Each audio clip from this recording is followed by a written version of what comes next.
잠수함을 잡는 구축함의 꼴이 한국의 첫 예인형 선배열 소나 개발. 수많은 해상 시험으로 성능을 검증해가던 연구원들이 밤이면 건물 옥상에서 비밀리에 뱀장어 수술을 했다는데 과연 그 작업의 정체는 무엇인가? 힘겹게 선행 개발을 끝내자마자 대폭적인 설계 수정이라는 위기를 맞이한 타스 개발팀. 이 모든 과제를 해결하고 과연 우리가 만든 소나로 잠수함을 탐지하는 시대를 열 수 있을 것인가? 한국 최초의 독자 개발 예인형 선배열 소나 타스 개발의 마지막 이야기를 만나본다.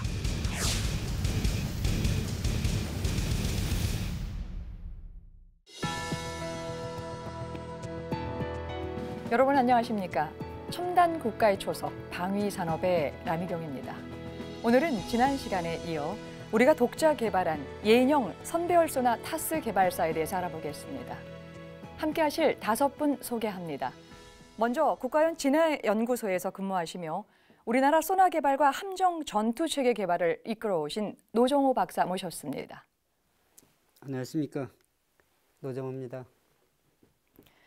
해상본부 시험평가처장을 역임하시며 다양한 해상무기체계 시험평가를 주관하신 오예근 제독 함께 하시겠습니다. 안녕하십니까? 오예근입니다. 국가연에 근무하시며 소나와 어뢰 등 다양한 소중무기체계의 음향센서 개발을 이끌어오신 김대한 소장님 모셨습니다. 안녕하십니까? 김대한입니다. 대우통신과 STX 엔진 등에 근무하시면서 국산 타스를 비롯해 많은 무기체계 개발을 주도해 오신 한성욱 실장님 모셨습니다. 안녕하십니까? 한성욱입니다. 동명중공업과 두산에서 근무하시면서 타스를 포함 다양한 무기체계 개발에 참여해 오신 박영일 팀장님 자리하셨습니다. 안녕하십니까? 박영일입니다. 오늘 이제 나와주신 5분의 이제 패널 덕택에 우리 현재 소나를 독자 개발할 수 있는 나라가 되었습니다. 이것이 이제 얼마나 대단한 성과인지를 먼저 본격적인 토론에 앞서 좀 짚고 가야 할 것 같은데요. 너무나 이제 기본적인 내용이긴 합니다만 이런 질문 한번 좀 드려보겠습니다. 우리 이제 오예근 제독께서는 이제 함정도 근무해 보셨고 했기 때문에 또 쉽게 또 설명을 좀 해주실 것 같은데요. 제독님, 우리가 이제 수상함이나 소나를 이용해서요, 이 잠수함을 찾아내는 일이 이렇게 어려운 일인가요? 저는 이렇게 비유하고 싶습니다. 하와이 가보셨죠? 네. 하와이 가면 그 와이키키 비치가 아주 좋습니다. 예. 그 와이키키 비치에서 바늘을 하나 찾는다고 생각해 보십시오. 찾아낼 수 있겠습니까? 어렵습니다. 그러니까 우리 동해상에서 잠수함이 다이빙을 하면 그렇게 컨택하기가 어렵습니다. 그리고 더군다나 이제 저희들의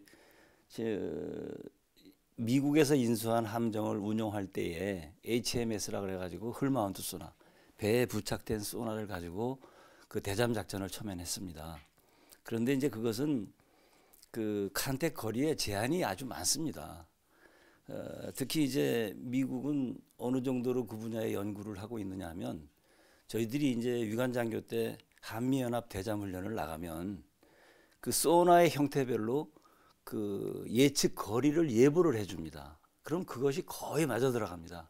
근데 그게 불과 5,000야드 이내입니다. 정확하게 뭐 말씀드리기는 그렇습니다만 그러면은 이제 뭐 그때는 뭐 그 정도였었는데 그때는 또 잠수함도 이제 맥시멈 12나트 정도 나가는 잠수함에 뭐 저희들이 이제 평상시에 그 대잠 훈련을 한다 그러면 AT 훈련이라고 있습니다. 잠수함 잡는 훈련을 하는데 각종 훈련 중에 제일 어려운 훈련으로 기억이 됩니다.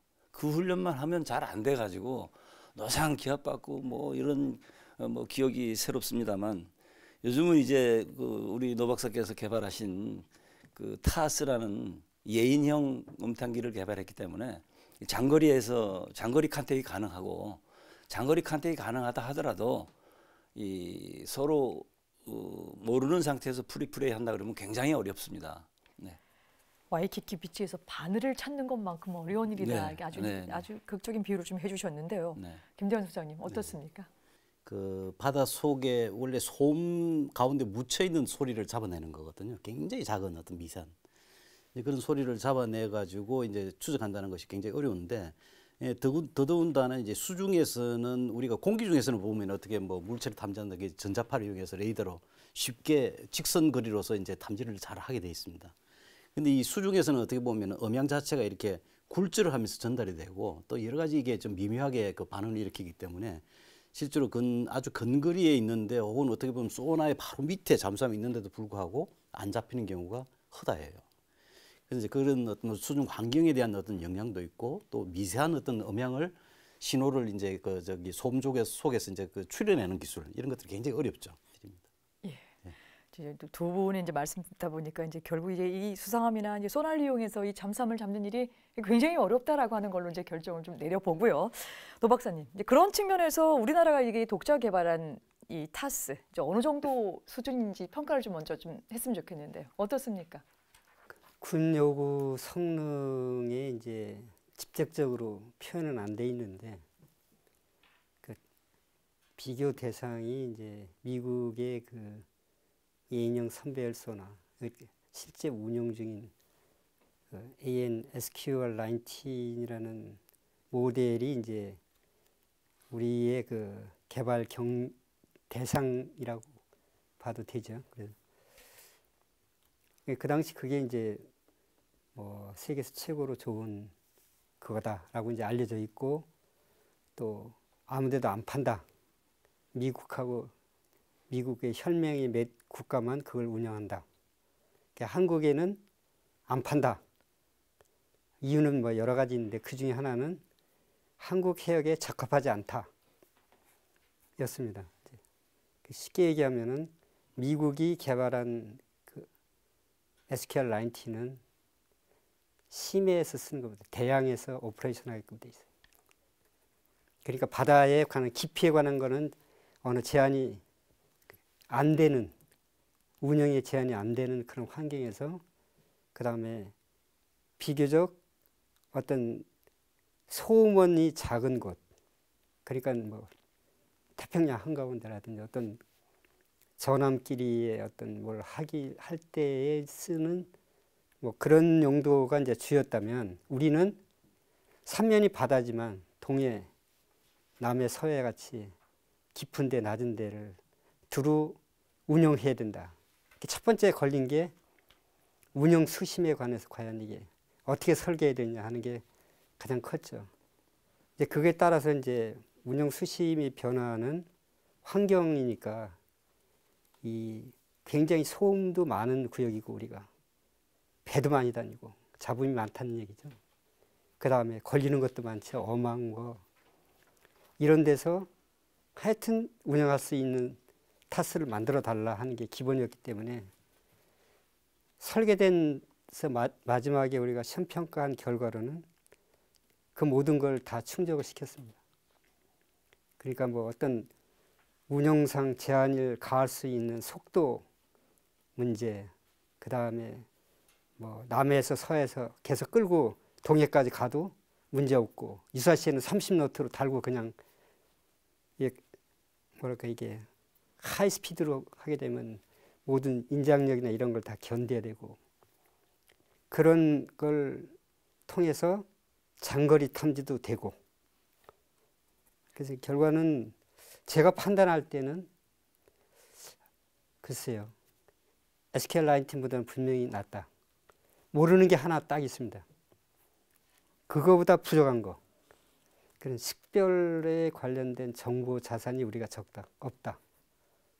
그러니까 이제 식별한 데이터베이스 문제만 빼고는 나머지는 절대로 지는 장비가 아니고 지금도 어디 나가면은 수치를 우리가 마음대로 할 수만 있다면 아마 각광받을 수 있는 그런 시스템이 아닌가 그렇게 생각이 듭니다. 예. 이 동해와 이 서해, 남해까지 이르는 이 그 수심의 깊이가 다르기 때문에 여기서 사용할 수 있는 것이 독자적으로 운영할 수 있는 이 타스의 우수함이라고 하는 것들을 요약해 볼 수 있을 텐데요. 한 실장님, 실제 이제 이 업체의 입장에서도 마찬가지로 이제 양산하는 과정에서 이제 어려움이 좀 많았을 텐데 그런 기술적인 것들을 어떻게 극복해 나가셨습니까? 바다에서는 이제 일정한 깊이까지는 수온이 내려가다가 그 깊이가 수온 역전층이라는 게 있어서 그걸 넘어가면은 다시 수온이 올라갑니다. 그러니까 그런 그 수온 역전층이 있는데 그 역전층이 위쪽에서 전파되는 게 있고 그 수온 역전층이 아래에서 전파되는 소리가 있고 그 소리가 틀립니다. 그러니까 잠수함이 수온 역전층 위에 올라와서 바다의 천에 올라와 있다가 수온 역전층 밑으로 들어가고 또 다시 위로 올라오고 하는 그런 과정을 거치면서 숨거나 이런 것들을 하거든요. 근데 타스로 말하자면 그 수온 역전층 위에 있을 때는 잠수함이 거기 위에 있을 때는 그 위에서 탐지를 해야 되고 밑에 있을 때는 밑에서 탐지를 해야 됩니다. 그러니까 이게 가변적으로 오르내려야 한다는 그런 얘기가 되니까 잠수함을 잡기 위해서는 저기 그 예인 케이블로다가 무거운 중량을 가진 중량 케이블로다가 늘어뜨려서 그 센서를 바닷속에 센서를 갖다 이렇게 낮춰놓는 거죠. 그 심해에 있는 거를 잡을 땐 그렇게 하고 천에 있는 거 잡을 때는 들어 올려서 굉장히 가깝게 해가지고 저 센서를 좀 위로 뜨게 하고 이런 식의 그 운영을 하게 됩니다. 그러니까 하나의 타스를 갖고서 이제 침의 깊이에 따라서 또 온도에 따라서 다르게 또 운용 방식이 좀 다르다는 말씀을 좀 주신 거죠. 예, 말씀 잘 들었습니다. 여러분께서는 지금 첨단 국가의 초석 방위 산업을 시청하고 계십니다.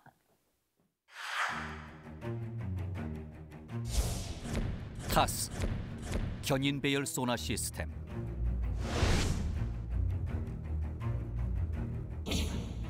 한국형 예인형 선배열 소나 SQR-220K 흥룡. 광개토 대왕급 구축함 이상의 함정에 장착. 원거리에 적 잠수함을 탐지 식별하는 장비. 총 길이 2km, 전체 중량 2.2톤의 거대한 용. 수심 300m 아래까지 예인 가능. 따지고 보면 불가능에 가까운 기술.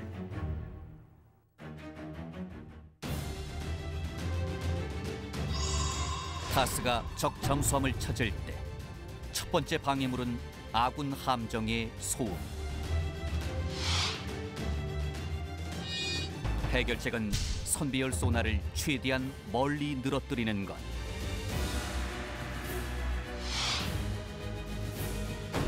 하지만 2.2톤짜리 케이블을 2km나 늘어뜨리면 당연히 가라앉는다.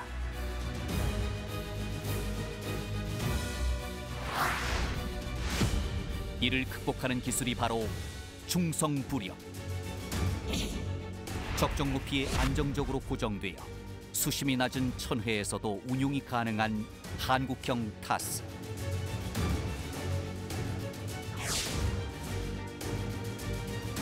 깊고 넓은 바다만 상대하던 미국의 선배열 소나는 엄두도 못 낼 기술.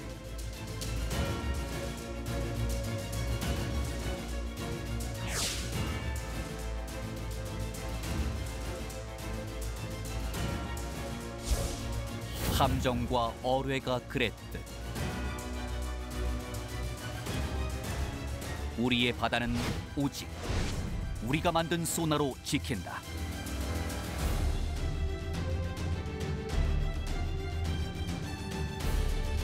그것이 가장 완벽하고 유일한 자주 국방의 방식.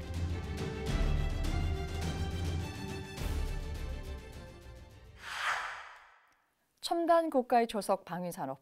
지난 시간에 이어서 우리가 독자 개발한 타스의 선행 제작 과정에 대해서 살펴보고 있습니다. 이번에 이제 타스의 윈치 개발에 대해서 조금 살펴볼 텐데요.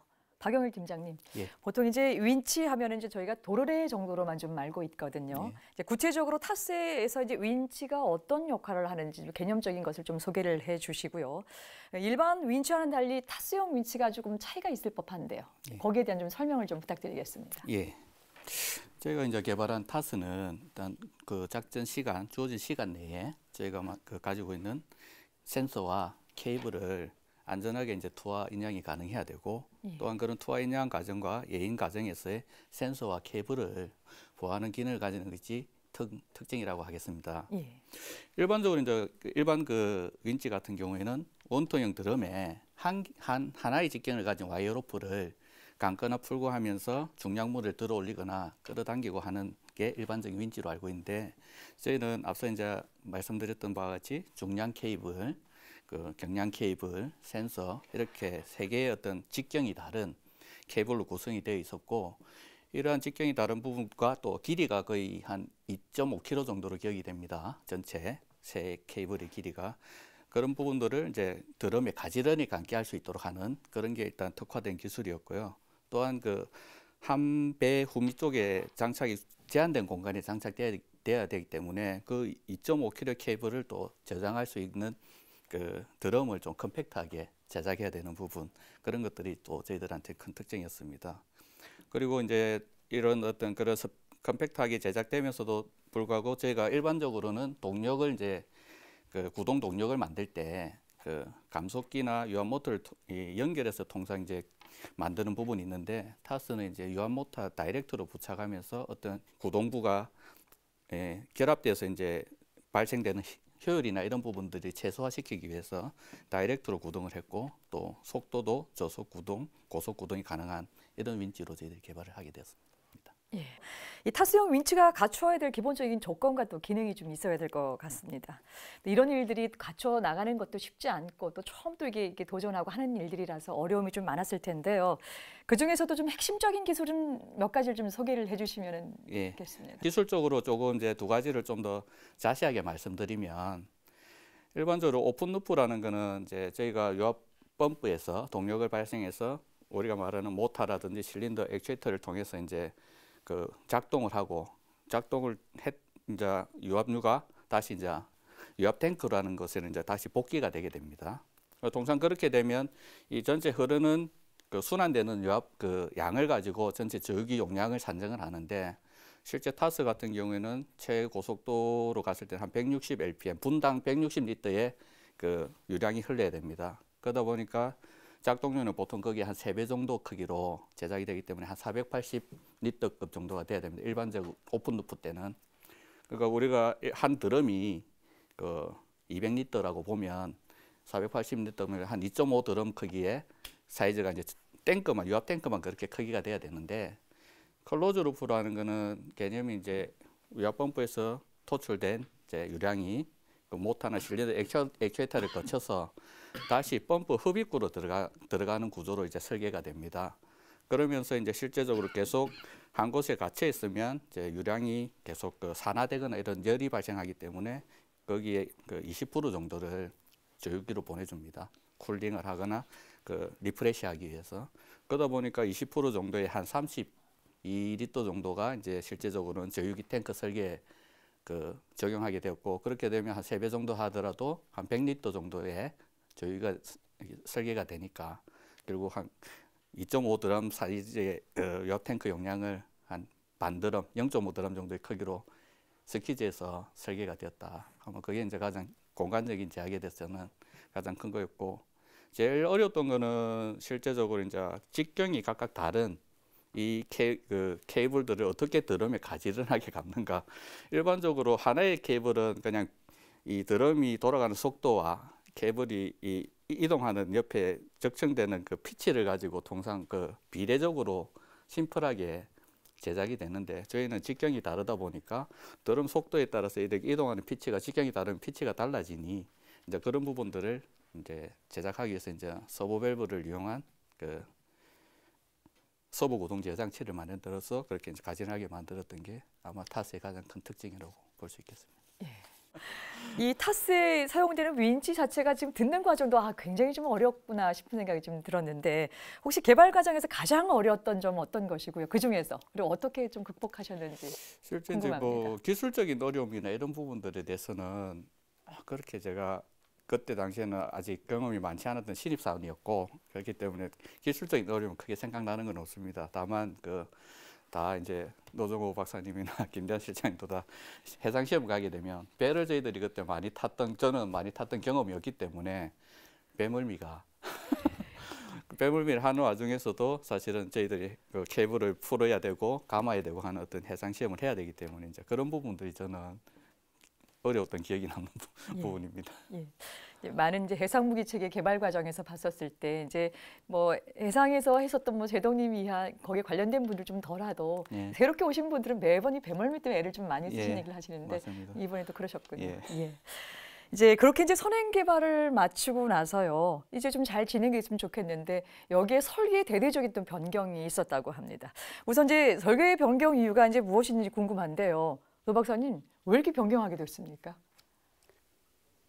한번 바다 나가서 시험을 하는데 시간도 많이 걸리고 그다음 제약이 많았어요. 그래서 시험을 몇 번을 하다 보니까 아, 이거 방향이 좀 잘못됐다. 몇 가지가 나왔습니다.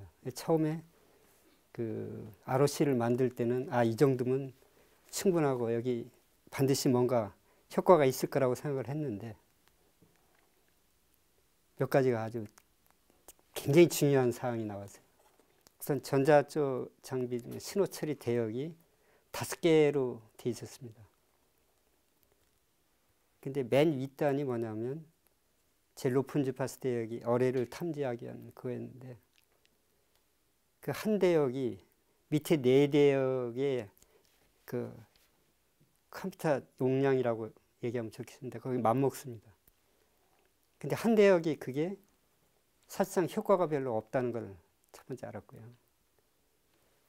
그래서 실용 개발 때는 설계 변경의 첫 번째가 대역을 바꾸는 거였습니다. 하나를 줄이고 그럼 나머지 4대역은 그 다음에 하이드로폰 처음기 숫자가 이제 우리가 채널 수라고 얘기를 하는데 그걸 이제 50%를 늘리는 겁니다. 그러면 어떻게 되냐면 선배열 길이가 이제 바뀝니다. 거의 선배열 길이가 거의 50% 는다고 보면 맞습니다.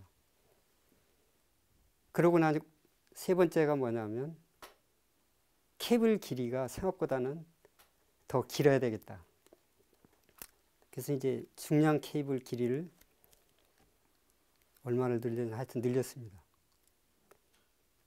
그래서 그렇게 안 하면은 동에서 실험을 해본 결과 이 낮은 소음에 대한 주파수를 찾아서 이게 하는 데는 주파수 분해능이라는 게 있는데 그걸 낮춰야 되겠다.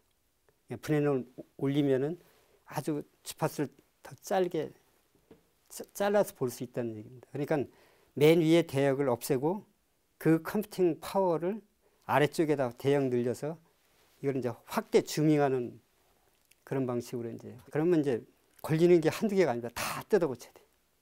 거의 몽땅 다 뜯어 고쳐야만 가능하다 이렇게 됩니다. 또 하나 넘어야 될 게 군하고 ROC 변경에 대한 걸 합의를 해야 됩니다. 그래서 군에 가서 이제 또 기술적으로 다 협의를 했죠. 이 맨 윗단은 원래 목적이 이거지만 그 아래 대역에서도 충분하고 요 대역 때문에 다른 거에 대한 지장이 있으니 이거 하나 빼주시오. 대신 성능을 키우기 위해서 채널 수를 제가 늘리겠습니다.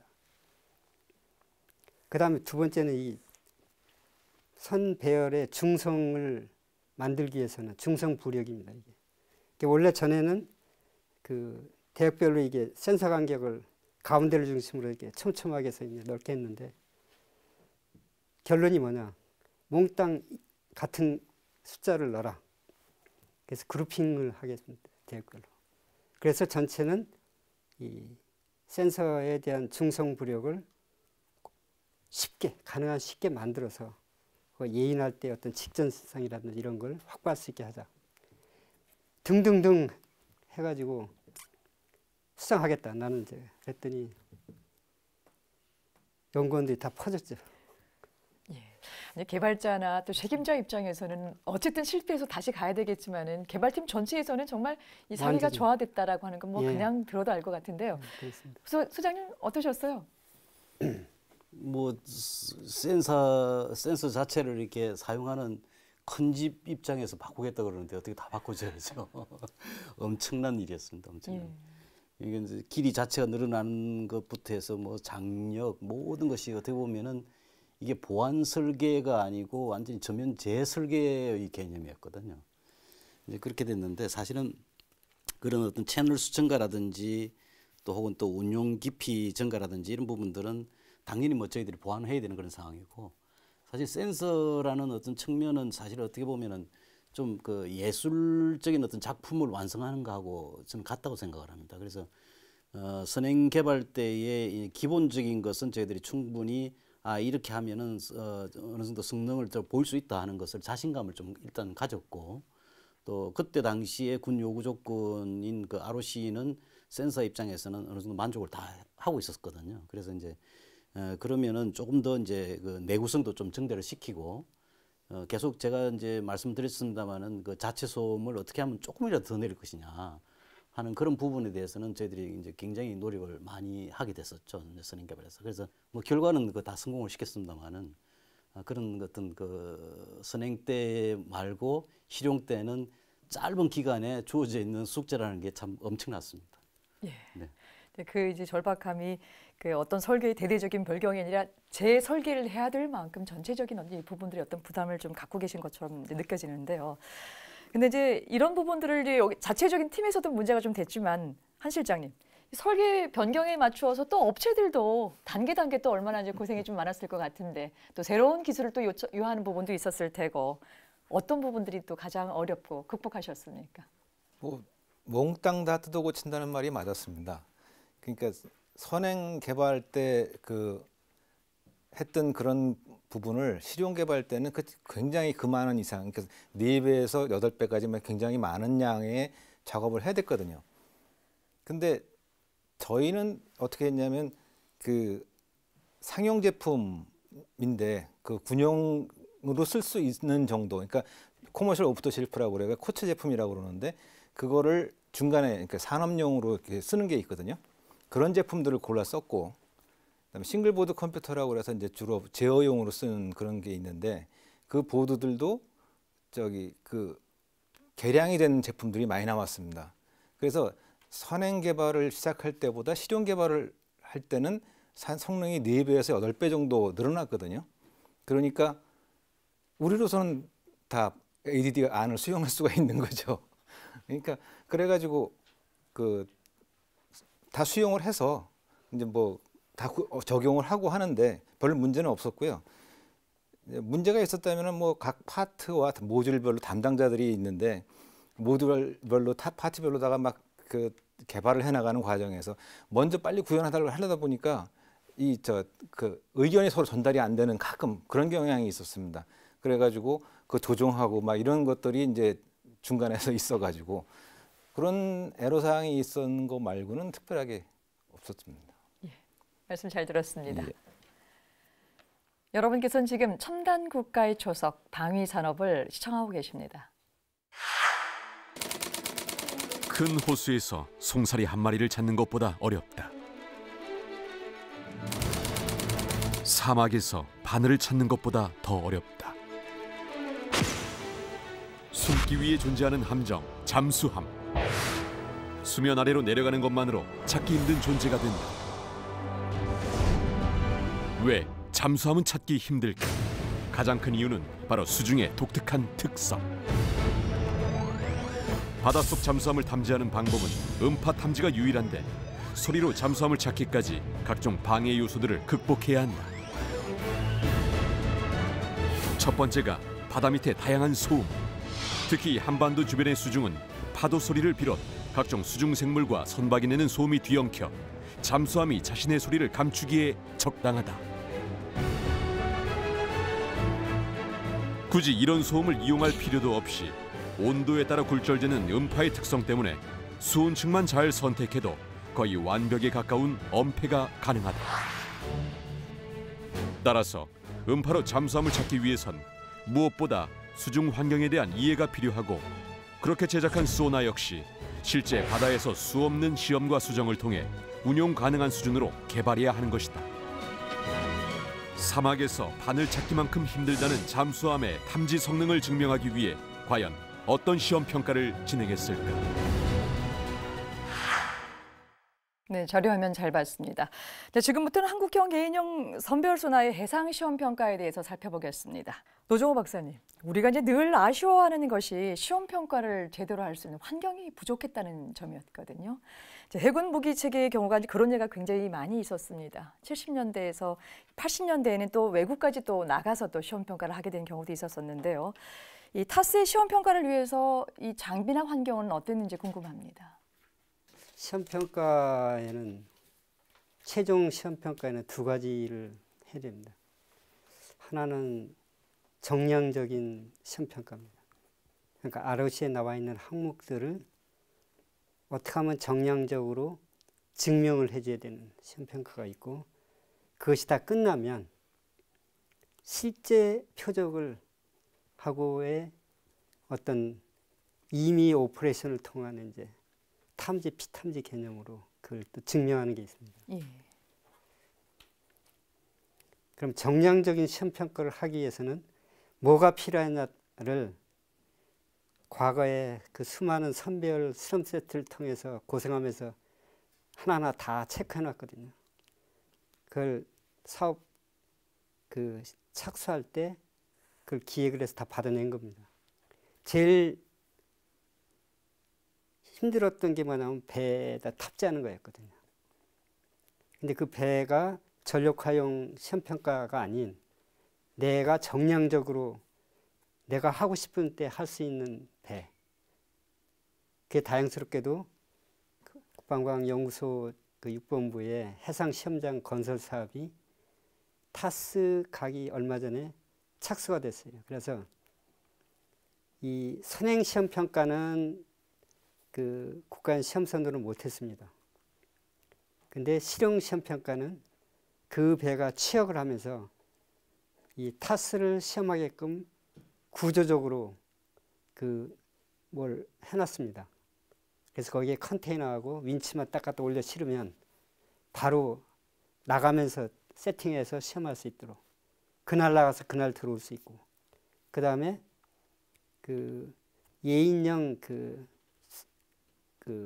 그러니까 표적 소음을 내는 예인 표적이 있습니다. 이제 그것만 이제 다른 해군의 배나 아니면 다른 그 일반 배, 저희는 그 당시 한개 해양대학에서 갖고 있는 그 이름 탐해온가 아마 기억이 잘 안 나는데 하여튼 탐양호인가. 예. 예. 그 배에다 이제 그 싣고 이제 기동이나 이렇게 해서 거리별로 해서 그 쉽게 얘기하면은 포항 앞바다에서 저희가 있고 울릉도 근처에 그게 가 있어도 탐지가 되는. 그래서 그 동해에 대한 그 수신별 탐지 성능하고 그 다음에 수중 음향 쪽에서 소프트웨어로 개발된 그 프리딕션 모델에 갖고 비교를 딱 했을 때 거의 들어맞는 그 상황까지 갔기 때문에 자신 있게 이제 배에 올라가겠습니다 해가지고 시험 평가를 하게 됐죠. 그때 그 KDX 1번함에 탑재하는데 고생도 많이 했지만 결국 그 배하고 우리 해군이 자랑스럽게 생각하는 그 잠수함 그거 가지고 이제 직접 이제 탐지, 피탐지 서로 탐지 결과를 가지고 이제 운용성이라고 할까요? 그거는 이제 성능에 대한 건 이미 입증이 된 거고 운용성이 진짜 성능하고 맞겠느냐 하는 거를 증명하는데 최종적으로 이제 판결을 해주셨죠. 예. 우리 김대원 소장님 뭐 혹시 보충 설명 예. 주시죠. 그 이제 시험 평가를 하기 위해서 이제 여러 가지 이제 설비도 사실은 이제 그때 단계적으로 이제 준비를 저희들이 했었는데 이제 센서 쪽에 보면은 보통 이제 신호 처리기나 이런 쪽은 육상에서 많은 실험을 하기가 이제 쉽게 돼 있는 상황이고 센서는 이제 실제로 물속에 들어가는 어떤 장비이기 때문에 이걸 이제 수중에서의 어떤 이 소음이나 거동이나 뭐 여러 가지로 관찰을 하려고 그러면은 이게 수백 미터짜리를 음향 수준은 저희들이 비록 가지고 있었지만은 실제 실험할 수가 없죠.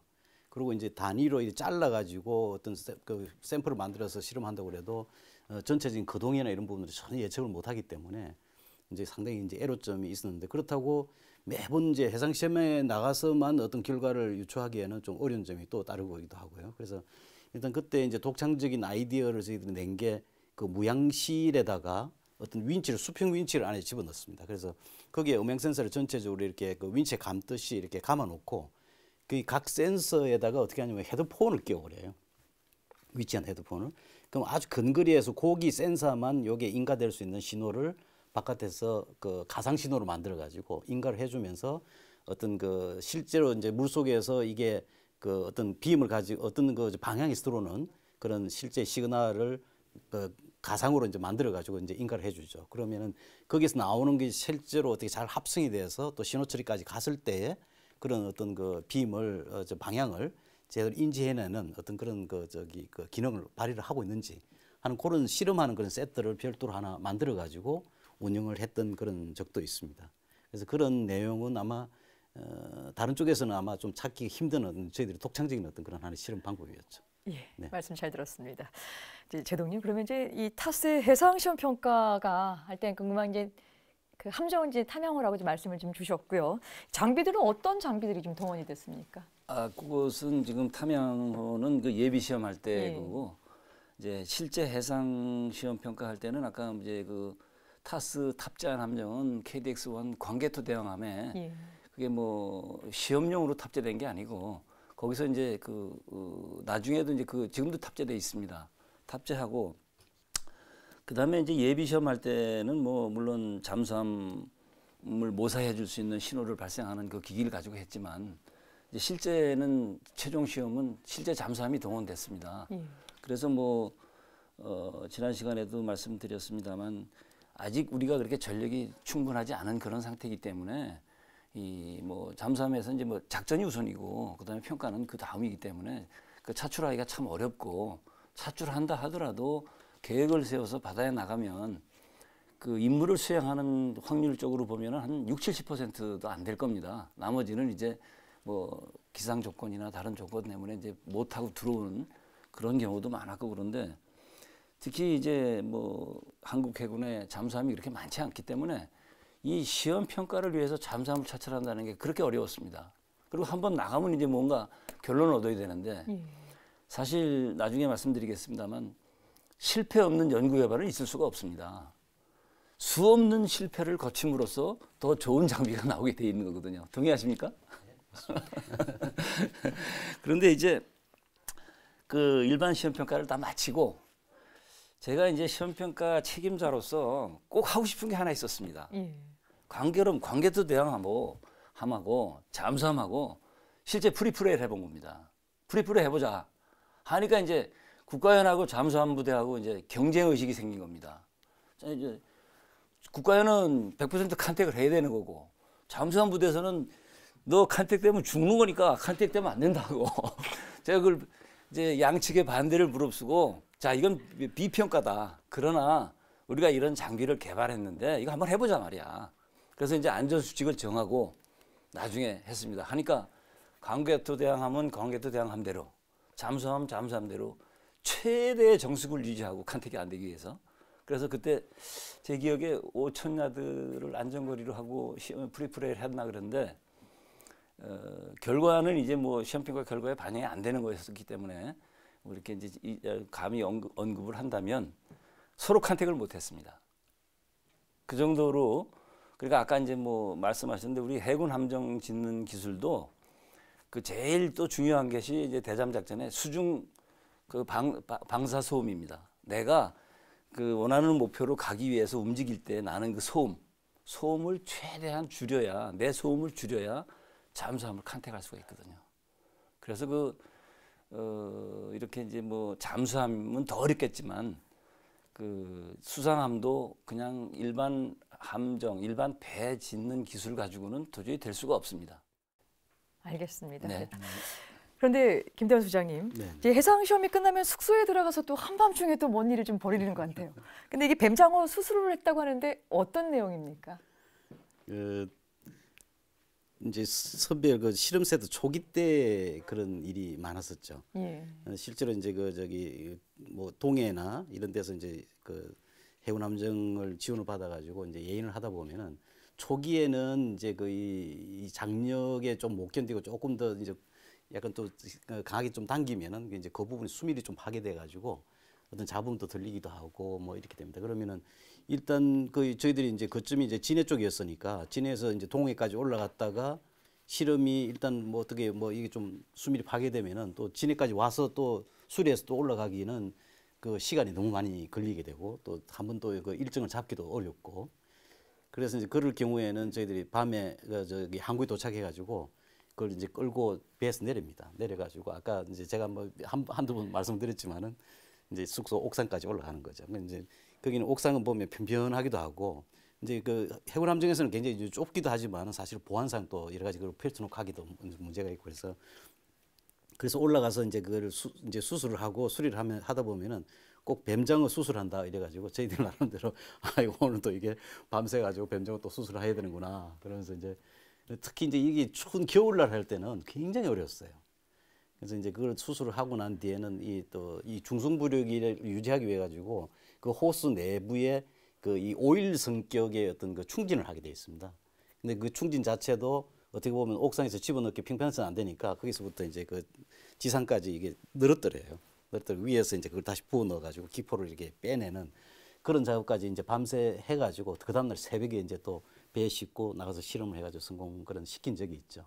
그래서 하여튼 거기서 이제 이 축적돼 있는 어떤 그런 이 수밀 기술, 그다음에 장력에 이제 그 견디는 어떤 그런 내구성 기술 이런 것들이 이제 축적이 되다 보니까 사실 지금 기억이 납니다만은 이제 파이널 시험 때 우리 오재님께서도 이제 그때 참석하셨지만은 마지막 타스에 시험 평가를 할 때는 모든 걸 다 실험을 합니다. 예를 들어서 뭐 탐지 시험 뭐 여러 가지를 다 이제 그 군 요구 시험을 다 하게 돼 있는데 이 최대 예인 속도에서의 시험은 제일 마지막에 하게 돼 있습니다. 왜냐하면 그거 해가지고 끊어져 버리면 나머지 시험 못 하니까. 모든 시험이 이제 다 끝나고 난 뒤에 마지막에 이제 아주 정숙 모드로 가는 배에서 이제 마지막에 이제 최대 예인 속도 장력 시험, 센서 시험 딱 들어갑니다. 서서히 이제 속도가 올라가는 거죠. 그러면은 그때 이 마음이라는 게 얼마나 쪼여든지. 그 마지막 30노트에서 이제 그 견디는 시간이 지금 현재는 기억을 못 하겠습니다만은 5분인가 해가지고 그때 그 참 진짜 이게 1초가 진짜 3초예요. 그 5분이 어떻게 그렇게 긴지. 근데 5분 딱 지나고 나서도 계속 그 신호가 스바이벌 해가지고 계속 들어오는 어떤 상황을 확인하고 난 뒤에 시험 종료하는 순간 그냥 아주 속에서는 그냥 엄청났었죠, 그 환호가. 하여튼 그런 경험이 있습니다. 예, 이제 그렇게 해서 이제 성공하는 과정까지 이제 잘 들었고요. 이제 전체 이제 마무리할 수 있는 질문 좀 드리겠습니다. 예인형 선별소나 우리가 타스 개발 사업을 우리가 한번 평가를 좀 한번 하고 가야 될 것 같은데요. 해군 전력과 방위 산업 발전은 물론이고요. 오늘 또 참여하시는 업체에 있어서의 어떤 그 소득이 좀 있었을 것 같고요. 또 하나는 해군 전력을 위해서, 해군의 미래 전력을 위해서 이 그 타스 개발이 어떤 이 발판을 했는지 그 부분 두 가지 좀 나눠서 좀 이야기 좀 듣겠습니다. 먼저 박영일 팀장님께서 시작해 주시죠. 예, 저는 신입사원 시절에 타스 선행 시제 개발 참여했었고, 그다음에 실용 시제 개발 성공적으로 수행했고, 이를 기반으로 이제 그 뒤에 이제 또 국가에서는 이 타스가 또 의뢰 음향 대응 체계 TACM이라는 거를 또 개발을 했었고, 그다음에 또 UL 타스라고 해서 그 더 극초 저주파 선배열 센서를 개발했고, 이제 이런 소나와 관련된 사업들을 이제 저희들이 계속 개발을 통해서 또 양산으로 갈 수 있는 그 기반이 됐었고, 지난주죠, 11월 22일 날 또 지금 과거에 지금 우리가 오늘 얘기하는 이 얘기는 이제 패시브 방식의 그 타스입니다. 근데 지금은 이제 그 액티브 타스와 그 패시브 타스를 동시에 이제 통합 선배열 방식의 지금 체계가 지금 개발이 되고 있습니다. 지난주에 PDR이 끝났고요. 2024년까지 개발되는데 저희는 이제 그렇게 이제 지금 또 다른 이제 해군 전력 사업에 참여를 하고 있고, 가장 이제 앞으로 이제 좀 더 저희들이 하고 싶은 부분은 이제 잠수함이나 이런 쪽에 들어가는 타스들도 선배열 타스들은 이미 이제 센서나 이런 부분도 그 국산화 개발이 성공된 걸로 알고 있는데, 아직까지 거기에 들어가는 이 예인 윈치는 국산화가 아직 안 된 걸로 알고 있습니다. 그래서 앞으로 장보고급이나 이런 쪽에 실리는 그 잠수함용 타스 윈치 쪽은 또 저희가 국산화 개발에 한번 시도를 해보고 싶은 게 포부입니다. 예, 말씀 잘 들었습니다. 이번에는 한성욱 실장께서. 네, 저는 이제 할 수 있다라는 자부심, 그런 자신감을 얻은 게 그 가장 큰 거라고 생각을 합니다. 외국 시스템도 결국은 저희 같은 개발자들이 만들었고 경우에 따라서는 그들이 만든 것보다 더 좋은 하드웨어, 더 좋은 소프트웨어를 가지고 그 시스템을 만들어낼 수 있다고 생각을 합니다. 그러니까 그거를 하려면 근데 국가연 같은 그런 조직이 앞에서 끌어주고 저희가 뒤에서 서포트하고 하는 그런 과정을 계속 가져나가야 되겠죠. 예, 이제 두 분의 이제 업체에서의 이야기를 좀 들어봤고요. 이번에는 김대환 소장님께서. 네. 사실 저희들이 이제 이 선별 소나를 이제 개발하게 된 게 어떻게 보면은 선진 개발국보다는 상당히 좀 뒤늦게 저희들이 사실은 이제 출발한 거거든요. 이제 그렇게 하면서 출발 당시에 어떻게 보면은 종류가 굉장히 많은데 이제 소나 종류가 지금 현재 우리가 쉽지 않다 따라가기가. 그런데 이런 상황에서 이제 다른 것들을 우리가 단계적으로 이렇게 좀 접근하다 보면은 이 기술의 어떤 격차를 줄여나가는 것이 좀 하세월이겠다. 그러면은 어차피 우리가 좀 과감하게 도전하는 그런 경우에는 최첨단으로 가자. 그래서 이제 장거리 탐지가 가능한 선별 소나로 바로 이제 개발, 소노비하고 게르브이로 단계를 거친 다음에 이제 들어갔지만은 그렇게 과감하게 도전했던 어떤 이유가 이제 그 중에 한 가지가 막 그런 이유가 있었습니다. 그래서 일단 처음에는 여러 가지가 이제 좀 저희들이 부족했지만은 사실 아까 우리 앞서 이제 한성욱 실장님 말씀하신 대로 우리가 이제 단계적으로 접근하면서 얻었던 어떤 성공의 어떤 그런 자신감, 그다음에 이제 어떤 시스템적으로 이렇게 접근할 수 있는 어떤 그런 설계 능력, 이런 것들을 우리가 충분히 이제 확보를 하고 난 뒤는 뭐 앞으로 향후는 뭐 어떤 것인데 우리가 도전 가능하겠다는 그런 어떤 생각을 가지게 됐었거든요. 그때 당시에 어떤 그런 기술의 어떤 그런 하나의 우리가 발판이 현재는 보면은 계속적으로 업그레이드 되고 있습니다. 지금 뭐 통합 소나 체계라든지 뭐 상당히 이제 하이 그레이드의 어떤 헐마운트 소나라든지 이런 부분들에 대해서도 뭐 쉽게 우리가 도전을 하고 또 기술을 극복할 수 있는 그런 하나의 굉장히 큰 밑거름이 되지 않나 하는 그런 생각을 하게 되었습니다. 예. 이번에는 해군의 오해근 제도께서. 네네. 제가 아까 초창기에 이제 그 대잠 작전의 어려움을 말씀을 드렸지 않습니까? 그런데 이제 그러한 대잠 전력 발전에 획기적인 계기가 됐다. 뭐 이렇게 말씀을 드리고 싶고, 그다음에 예인 음탄기 개발로 인해서 뭐 국가연 쪽에서도 말씀을 하시겠지만 지금 이제 우리가 또 운영하고 있는 항만 방어 체계, 그리고 수중 조기 경보 체계, 이런 것도 이제 더 한 단계 업그레이드된 그 기술을 가지고 있었기 때문에 개발할 수 있지 않았었나 이런 생각이 듭니다. 그런데 이제 그런 항만 감시 체계 같은 경우도 이제 지금 일함대에서 이미 운영하고 있고, 이거는 이제 항만 감시 체계는 이거를 끄는 예인 이 배열을 항만 입구에 수심에 묻어놓은 겁니다. 그리고 이제 북한 잠수정이 접근하면 그걸 이제 컨택할 수 있도록 그런 체계도 개발이 됐고, 지금 아마 세종대왕함이 동해에 나가서 계속 컨택을 하고 있을 겁니다. 발사하면 2분 이내에 컨택을 할 수 있습니다. 그러한 함정을 만들게 된 계기가 아닌가 이렇게 종합평가를 하고 싶습니다. 예, 알겠습니다. 이번에 ADT 노정호 박사님께서. 예인형 선별 소나인 타스가 우리 손으로 설계하고 그 다음에 만들어서 군한테 인정을 받았다. 그거는 이제 수중 음향 탐지 소나 입장에서는 이제 절벽을 완전히 올라간 거라고 보시면 됩니다. 1단계를 올라갔기 때문에 그때의 그 심정은 이제 향후 로드맵이 있으면 어떤 것인 것도 다 국내에서 남에서는 안 빌리고 할 수 있다. 그러니까 남한테 받은 건 거의 없거든요.